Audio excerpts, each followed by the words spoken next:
bakunzi twama dusanga ijambo ry'Imana mu kiganiro igihe c'impemburo ndabaramukije amahoro ya Kristo. Ijambo dusanga riri mu butumwa bwiza bwa Luka igice c'9 umurongo wa 28 gushika kwa 31. Luka igice c'9 umurongo wa 28 gushika kuri 31 handitse ngo hanyuma y'ayo majambo hashize iminsi nka 8 ajana Petero na Yohana na Yakobo aduga igisozi aja gusenga. Ariko arasenga ishusho ye mu maso hiwe ihinduka ukundi, imyambaro yiwe yera derere irakayangana. Abagabo babiri bavugana nawe yari Mose na Eliya, baboneka afise ubwiza, bavuga ivyo kuzotambura kwiwe agira nonosorere Yerusalemu. Bakundwa muriko muradukurikira canke uriko uradukurikira uri wenyene, mundi ndakore nti hariho impinduka mu masengesho yawe, hari ibintu bikoreka bigahinduka, hari ibintu bihindurwa n'amasengesho. Wiremeshe umenye ko amasengesho adapfa ubusa. Aha dufise akarorero ka Yesu. Yesu yaje yambaye umubiri ariko kandi afise n'ubumana. Ntiyari Imana gusa kandi ntiyari umuntu gusa. Kandi natwebwe hari ishusho y'ubumana muri twebwe naho twambaye umubiri. Imana ihabwa icubahiro kuko Imana yaduhaye mpwemu wayo, yaduhemeyemo mpwemu wayo.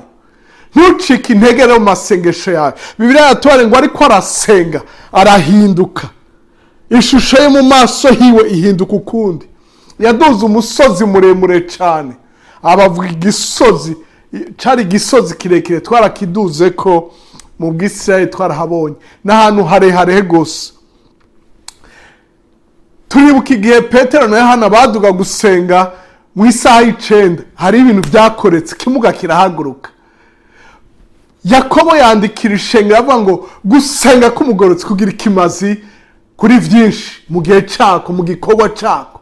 Ntucike intege. Yesu yaravuze muri Mariko 11 ngo ivyo musaba mwizeye ko mubihawe muzoyibona bishika.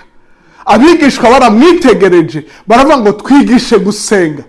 Mukundwa naho tarabibonesha amaso, ngira ngo Yesu ntiyabibonye ko yahindutse, abandi nibo babibonye. Bibiliya kandi yatware ngo haboneka abagabo babiri abari baragiye, umwe yari yarapfuye, uwundi nawe yaduze mu ijuru adapfuye. N'uwo yapfuye ngo hariho ntibabonye ikiziga ciwe. Reka ndakubarire mu masengesho, amasengesho arakwega ibintu vya kera. Amasengesho yahuje Mose w'igihe ca kera imbere ya Eliya, naho bose arabakera. Hagati ya Mose na Eliya haracemwe imyaka myinshi cane. Mose n'umuntu aserukiye ibihe vy'amategeko, ibihe bigoye bise baciyemo. Eliya n'umuntu aserukira igihe c'ubushobozi bwa mpwemu yera, bw'umuriro, bw'ibitangaza bindi. Na Mose cari igihe c'ibitangaza. Mugabo ni generation zibiri zitandukanye. Mu gihe c'amasengesho urahuza ibidashobora guhura.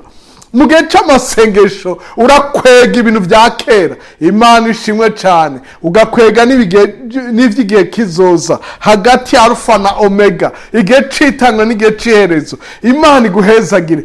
Ntucike intege mu gusenga kwawe, ubandanye gusenga. Hari igikoreka mu muryango wawe, hariho reconciliation kwega. Urazana umwuzuzo mu gihugu, urazana umwuzuzo hagati y'abatohuje. Amasengesho arahindura ibintu. Imana iguhezagire cyane. Ubandanye gusengera umuryango wawe, gusengera igihugu cawe, gusengera ishengero ryawe, gusengera ababanyi bawe, gusengera abana bawe, abavyeyi bawe, uwo mwubakanye, abo mukorana. Usenge kuko hari impinduka mu gusenga. Imana iguhezagire cyane, Imana ikugire neza.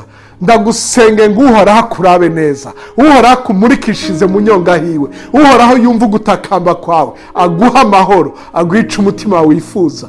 Urakoze data kumvise gusenga kwacu kandi ugiriye neza uwo yariko aranyumviriza, abo bariko baranyumviriza, mu izina rya Yesu Kristo umwami n'umukiza wacu, amen.